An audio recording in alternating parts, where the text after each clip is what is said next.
today we want to look at chakras, and it's something that some people know a little bit about different chakras, but you know, it's so important to understand these energy centers within your body to help you stay healthy, I guess.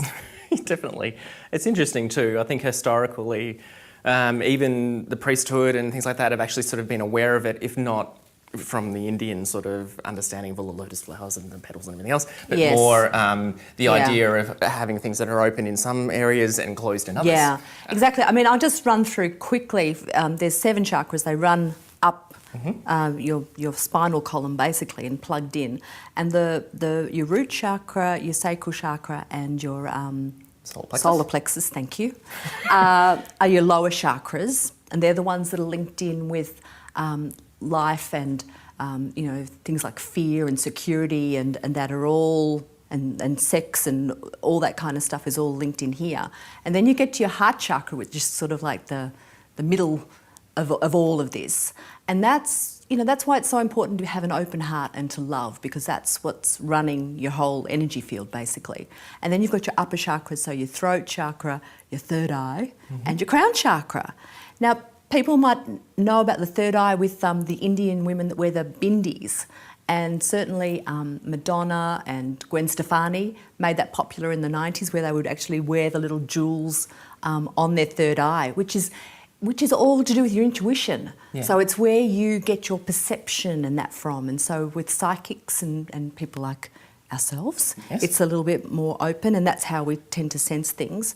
And then that's leading up to your crown chakra, where that's your connection to the divine. It's your power source to connect up. Yeah, but you don't want to be living just from your heart upwards either. So no, exactly. You can be grounded. Grounding is good. I learned that a long time ago. Yeah. And I think that, you know, people of our ilk tend to sort of have that problem a lot, don't they? You know, they'll go, everything is love and feeling and flower. Maybe they have a strong emotional centre, which is the solar plexus as well. So they tend to be very sensitive to what's going on around them and can't deal with, you know, really uber happy or sad or anything else from other people, because that tends to be afflicting upon them. But they sort of forget the rest of it. And, and you've got to get down to be grounded. You do. And the opposite is true for some of the people that have no sort of sense of the world around them, and others that they tend to live very much in a mundane life. They tend to live in the lower chakras. Yeah, exactly. So the aim of the game really is to kind of get them all working. Balanced. And that's the hard bit. Yeah, it is. And so things like meditation, yoga, that's why that's all so popular now, because that really helps to work those Absolutely. And yoga is fantastic for that, for releasing any blockages and that sort of stuff. Yeah. And as I was saying before, sometimes it's desirable though, or not desirable, but you know, it's done on purpose to emphasise one chakra as opposed to the others. So if you are someone that's a singer, you probably have a very well-developed throat chakra. Yeah. And probably a heart chakra too, because the song comes from the heart. Yes, and it's, no, you've got to link the emotions to be able to get that out. It's the difference between, you know, you watch a performer and they're kind of mesmerising, and you watch the same performer. Or someone just sing.